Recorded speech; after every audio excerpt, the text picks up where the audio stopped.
Hello friends, MNC education में आप सबों का बहुत बहुत स्वागत। MNC education welcomes you all. आज जो हम सीरीज हमारी जो चल रही है JSSC प्रीवियस ईयर पेपर्स की, उसका सेट थर्ड है और today's paper is Jharkhand assistant secretariat PT exam, जो कि 28/6/2015 यानी कि 28 जून 2015 को जो हुआ था, तो उसमें सिर्फ 10 क्वेश्चंस ही पूछे गए थे। तो आज हम उन 10 क्वेश्चंस को देखेंगे जो कि Jharkhand assistant secretariat PT exam 28/6/2015 में पूछे गए क्वेश्चंस। जो 10 क्वेश्चंस पूछे गए थे, वो 10 क्वेश्चंस हम सारे के सारे अभी डिस्कस करने जाएंगे। तो पहला क्वेश्चन आज का देखते हैं। The ratio of speed of two trains is 4:5। If the second train runs 600 kilometers in 5 hours, what is the speed of the first train. ठीक है, तो हम speed of the first train suppose कर लें अगर S1, ठीक है, और सेकेंड ट्रेन फर्स्ट ट्रेन का S1, सेकेंड ट्रेन का S2 सपोज कर लिया हमने। तो स्पीड 4/5 उन्होंने दिया हुआ है। फिर वो कह रहे हैं कि जो सेकेंड ट्रेन है वो 600 किलोमीटर्स इन 5 आवर्स रन कर रहा है। तो S1 बाय, यहाँ पर हम डिस्टेंस अपॉन टाइम, मतलब 600 किलोमीटर्स इन 5 आवर्स, तो ये किलोमीटर पर आवर यानी कि speed of the second train मिल जाएगा हमें। ठीक है, तो इस तरह से S1 is equal to 4/5 into 600/5 हो जाएगा। तो ये 5 से 120 टाइम्स में, फिर ये 5 से 24 टाइम्स में। ठीक है, तो 24 इंटू 4 कितना हो जाएगा, 96। तो 96 किलोमीटर पर आवर के स्पीड से हमारी जो पहली ट्रेन है वो चल रही है। तो ए ऑप्शन हमारा इस बारी के लिए करेक्ट हो जाएगा। Question number 2। In a class of 100 student, 60 student passed in science and 80 passed in maths. 5 students failed in both science and mathematics. How many students passed in both the subjects? तो इसको करने का सबसे बढ़िया तरीका है कि आप वेन डायग्राम बना लीजिए। वेन डायग्राम बना लीजिए। वेन डायग्राम में आप जो है 2 सर्कल्स या ओवल्स रिप्रेजेंट कीजिए कि एक जो है हमारा साइंस के लिए मतलब S, दूसरा जो है मैथ्स के लिए। ठीक है, उसके बाद अगर हम यहाँ पर X, Y और Z, ये 3 अलग अलग रीजन्स हैं। एक रीजन एक्सक्लूसिवली साइंस के लिए, दूसरा साइंस और मैथ्स का कॉमन, और तीसरा जो Y है वो सिर्फ मैथ्स के लिए। तो इस तरह से हमने 3 रीजन्स को रिप्रेजेंट कर दिया। तो अब ये कह रहे हैं कि 5 स्टूडेंट्स, हाउ मेनी, ये जो है 5 students failed in both subjects. तो ये जो है इस वाले पासिंग वाले सर्कल से बाहर 5 स्टूडेंट्स हैं हमारे पास। ठीक है, तो मतलब इसका जो सम हुआ वो 90 हुआ, 95, 100 - 5, 95 हो गया। मतलब X plus Y plus Z जो है वो 95 के बराबर है, जबकि X प्लस Z जो है वो हमारा 60 के बराबर है। क्यों? 60 स्टूडेंट्स पास्ड इन साइंस। ठीक है, तो साइंस वाला ये सर्कल है वो X और Z को मिलके बन रहा है। फिर मैथ्स में भी इसी तरह से Y प्लस Z आ जाएगा। ठीक बात है, तो वो कितने हो रहे हैं, 80 हो रहा है। अब हम इन दोनों इक्वेशंस को ऐड करा देते हैं, तो हमें क्या मिल रहा है, X plus Y plus 2Z मिल रहा है, जो कि 140 के बराबर हो गया। ठीक है बात, और X plus Y plus Z है जो कि 95 है। तो हम यहाँ पर X plus Y plus Z is equal to 95 लिख देते हैं, माइनस मतलब सब्ट्रैक्ट करा देते हैं। ठीक है बात, तो यहाँ पर जो है X तो कैंसिल, Y कैंसिल, और 2Z माइनस Z, तो Z हो जाएगा, Z इज इक्वल टू कितना आ जाएगा, 45। तो ये Z ही हमें पूछ रहे हैं। क्यों? क्योंकि Z ही है जो कि उन्होंने कहा है कि how many students passed in both the subjects, और Z क्या रिप्रेजेंट कर रहा है, दोनों के कॉमन रीजन को। तो इस तरह से 45 स्टूडेंट्स ऐसे थे जो कि दोनों सब्जेक्ट्स में पास हो गए, और इस हिसाब से सेकेंड क्वेश्चन का हमारा ए ऑप्शन करेक्ट हो गया। Question number 3। The average monthly income of A and B is 1500. The average monthly income of B and C is 2500 and average monthly income of A and C is 3000. What is monthly income of A? A का हमें पता करना है। तो हमें यहाँ पर क्या दिया हुआ है, अगर हम कैपिटल A, B और C से monthly incomes of A, B, C suppose कर लें, मतलब जो लेटर्स हैं वही उनके मंथली इनकम को भी डिनोट अगर करवा दें उससे, तो A प्लस B बाय 2 जो है वो 1500, यानी कि A प्लस B जो है वो 3000 के बराबर हो जाएगा। ठीक है, इतना समझ में आ गया। फिर आपके पास सेकंड वाला, the average monthly income of B and C, तो B plus C by 2 is equal to 2500, तो ये B plus C is equal to 5000 हो जाएगा 2 से मल्टीप्लाई होके।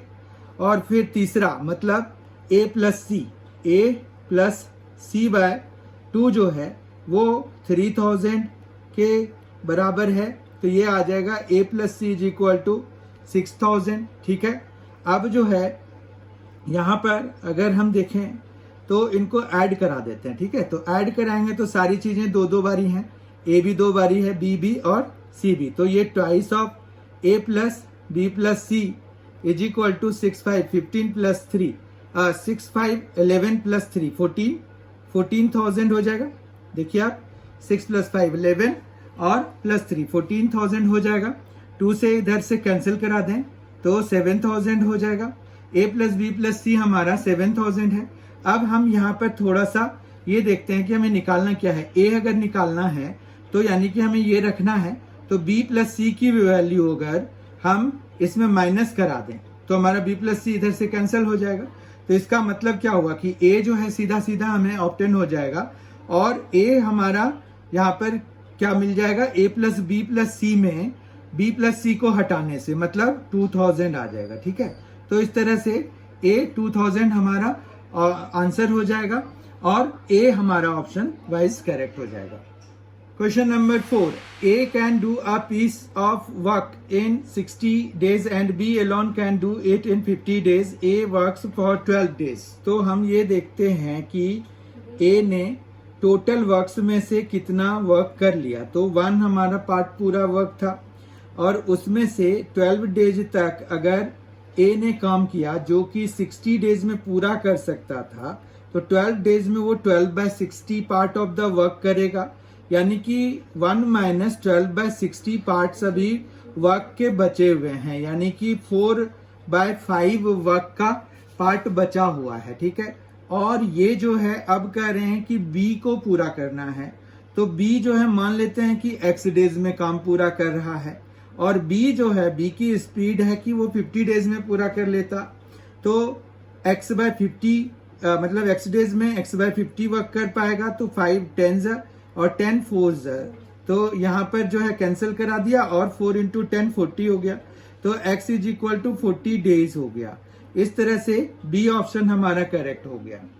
Question number 5. The perimeter of a rectangular field is 640 meters and the ratio between the length and breadth is 3:1। The area of the field is, तो यहाँ पर length और breadth के बीच में जो रेशियो है वो, तो L/B हम लिख सकते हैं L length bye B breadth 3:1। ठीक है, तो इतना हमने लिख लिया। उसके बाद जो है इसका यही मतलब हो गया ना कि L is equal to 3B हो गया। फिर ये कह रहे हैं कि perimeter of the rectangular field, perimeter कितना होता है, P is equal to twice of L plus B होता है।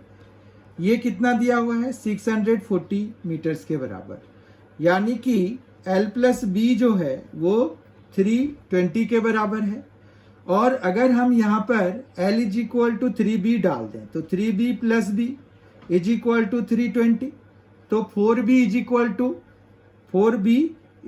टू 320 हो जाएगा। तो B इज इक्वल टू कितना हो जाएगा, B इज इक्वल टू हो जाएगा 320/4। ठीक बात है, और ये आ गया 80, तो B की वैल्यू 80, तो L की वैल्यू 3B के बराबर है, यानी कि 3 इंटू 80 के बराबर है, तो ये आ जाएगा 240।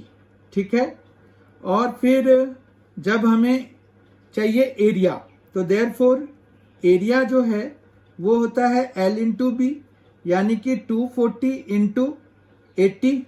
अब 240 इंटू 80 कितना हो जाएगा, तो ये 2 जीरोस तो आ ही जाएंगे, ये 32 तो 3 9 19,200 और स्क्वायर मीटर के बराबर हो जाएगा। ठीक है, तो ये 19,200 है, ए ऑप्शन हमारा करेक्ट हो जाएगा। Question number 6, there are 9 mango trees in a straight line, the distance between each mango tree is 2.5 meters, what is the distance between the first tree and the 9th tree. ठीक है, बहुत ही easy question है ये। यहाँ पर ये है कि 9 ट्रीज अगर हम लगाएंगे यहाँ पर, तो ये 1 हो गया, ये 2 हो गया, बीच में और कितने 7 ट्रीज लगाने होंगे, तो 1 2 3 4 5 6 7 अगर हम लगा देते हैं, 1 2 3 4 5 6 और 7, तो इस तरह से हमारे पास इतने 9 ट्रीज हो गए। 1 2 3 4 5 6 7 8 9 ट्रीज हो गए।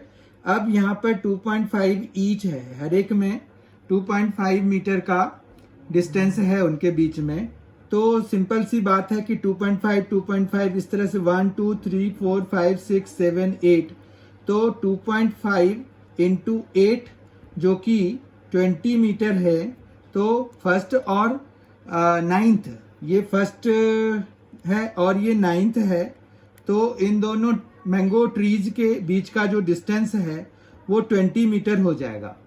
इस तरह से ऑप्शन वाइज ए ऑप्शन हमारा करेक्ट हो जाएगा। Question number 7, the father is 30 years older than his son. 5 years ago he was 3 times as old as his son. What is the father's present age? तो हम यहाँ पर फादर्स और सन दोनों की प्रेजेंट एजेस को सपोज कर लेते हैं, तो एक को F और एक को S सपोज कर लेते हैं। तो यहाँ पर एक इक्वेशन तो F is equal to S plus 30 से बन जाएगा। फिर दूसरा इक्वेशन हमारे पास F माइनस 5 और S माइनस 5 जो है 5 साल पहले वाले के हिसाब से, मतलब 5 years ago he was 3 times as old as his son, तो ये 3 और ये इस तरह से बन जाएगा। तो F minus 5 is equal to 3S minus 15 हो जाएगा। तो ये आ गया F minus 3S is equal to minus 10। ठीक है, इतना समझ में आ गया।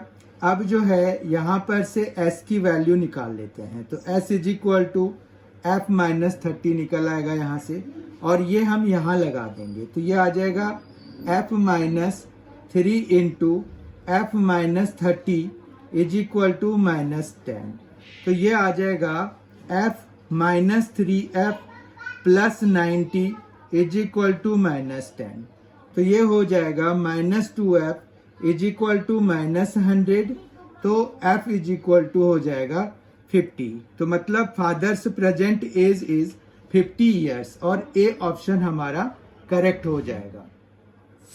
Question number 8, what is the greatest 2-digit number that gives the remainder 1 when divided by 2, 3 और 4 in each case?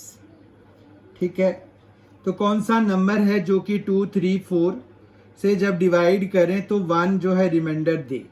तो 69 तो 3 से डिविजिबल होता है। 77 की बात करें तो हमें पहले वो ग्रेटेस्ट वाला पूछ रहे हैं, तो हमें इधर से देखना पड़ेगा। तो 97 हम देखते हैं पहले। तो 97 को जब हम 2 से डिवाइड कराते हैं तो 1 रिमाइंडर आएगा, क्योंकि ये ऑड नंबर है। फिर 3 से जब डिवाइड कराएंगे तो 96 इसके पास है जो 3 से डिविजिबल है, तो यानी कि ये 1 रिमाइंडर देगा। जबकि 4 से डिवाइड कराएंगे तो 96 इसके पास का है जो कि, तो ये डी ऑप्शन हमारा करेक्ट हो गया। तो D is the correct option, जो कि 2, 3, 4 जब डिवाइड कराएंगे उनसे तो हर एक केस में 1 जो है रिमाइंडर देगा। Question number 9, Ramu travelled 5 kilometre straight towards south. तो ये क्वेश्चन जो है थोड़ा फिगर बनाते हुए चलें तो सही रहेगा। रामू जो है 5 किलोमीटर साउथ की तरफ गया, ठीक है, ये साउथ हमारे पास मैप में नीचे की तरफ होता है, तो 5 हो गया। उसके बाद ही टर्न लेफ्ट, मतलब अगर वो इधर को आ रहा है तो उसका लेफ्ट इस साइड होगा, और वो लेफ्ट चल के वो 24 किलोमीटर चला गया। उसके बाद फिर टर्न राइट, तो राइट जब ये अब इधर को जा रहा है तो उसका राइट ये हो जाएगा और फिर ये 5, ठीक है। तो इस तरह से अगर हम देखें तो यहाँ पर जो है ये कुछ इस तरह से दो ट्रायंगल्स बन जाएंगे। इसमें ये पूरा जो लेंथ है वो 24 का है, तो ये 12 ईच हो जाएगा, ठीक है। और ये राइट ट्रायंगल भी हैं क्योंकि यहाँ पर सीधा जो डायरेक्शन है वो साउथ, तो फिर जो है वो राइट या लेफ्ट यानी कि 90 डिग्री टर्न हो रहा है। तो ये राइट एंगल ट्रायंगल है, तो ये 12 है, ये 5 है, तो ये 13 हो जाएगा पैथागोरियन ट्रिपलेट से, क्योंकि 12 स्क्वायर प्लस 5 स्क्वायर का रूट अंडर हो जाएगा ये। उसी तरह से ये दोनों सेमी वैल्यूज हैं, तो यहाँ पर भी 13 हो जाएगा। दोनों मिला के 26 किलोमीटर्स आ जाएगा। मतलब अब जो है ये इनिशियल पॉइंट से फाइनल पॉइंट तक 26 किलोमीटर्स का डिफरेंस हो गया। तो ये जो ऑप्शन वाइज फर्स्ट ऑप्शन हमारा करेक्ट हो जाएगा, 9th वाले क्वेश्चन का ए ऑप्शन हमारा करेक्ट हो जाएगा। Question number 10, A goat is tied to one corner of a square plot of side 30 meter by a rope 14 meter long. Find the area it can graze. ठीक है, तो बहुत ही आसान क्वेश्चन है ये। तो ऐसे यहाँ पर ये है कि स्क्वायर की साइड की लेंथ दी हुई है और उसके एक कॉर्नर से 14 मीटर्स के रोप के साथ एक गोट को बांध दिया गया है। तो वो गोट जो कितना ग्रेज कर पाएगा, तो ये शेडेड रीजन जो है, तो ये 14 है, ये 14 है, ठीक है बात। तो हमारे पास रेडियस जो है 14 हो जाएगा और ये क्वाड्रेंट का एरिया है, तो एरिया हमारे पास आ जाएगा 90 degree by 360 degree into pi r square. R हमारा यहाँ पर 14 लेंगे, ठीक है, क्योंकि वो लेंथ ऑफ रोप है। तो ये 4 टाइम्स में कैंसिल हो जाएगा, ये 2 से 7, ये 2 से 7, ठीक है। तो हमारे पास 22/7 इंटू 7 हो जाएगा। एक 7 काट दीजिए तो ये आ जाएगा 7 2 14, 7 2 14 115, तो 154 स्क्वायर मीटर्स इतना जो है एरिया वो गोट जो है चर सकती है, मतलब can graze. The area it can graze is 154। Option wise B option हमारा करेक्ट हो जाएगा। इस तरह से आज हमने और फिर से एक पेपर पूरा कर लिया। आज का जो पेपर था वो झारखंड असिस्टेंट सेक्रेटेरिएट पीटी, जो कि जिसका एग्जाम डेट 28/6/2015 मतलब 28 जून 2015 था। उसमें टोटल नंबर ऑफ क्वेश्चंस जो है 10 पूछे गए थे, तो वो 10 क्वेश्चंस हमने डिस्कस कर लिए।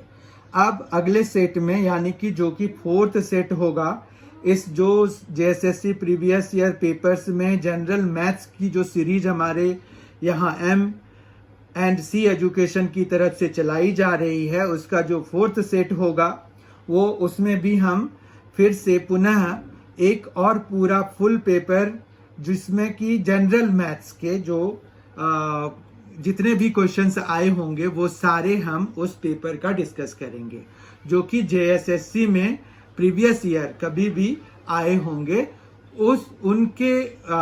उसके जो जनरल मैथ्स में जो पेपर आए होंगे, जो क्वेश्चंस आए होंगे, वो सारे क्वेश्चंस हम अगले सेट यानी कि 4th सेट में इसी तरह से डिस्कस करेंगे जैसे अभी हमने पीछे के 3 सेट्स में डिस्कस करे हैं। तो आपको बहुत अच्छा लगा होगा ये set. Thank you very much for being with us. Thanks a lot. I hope your support will be in the same manner for the forthcoming sets, and thank you so much.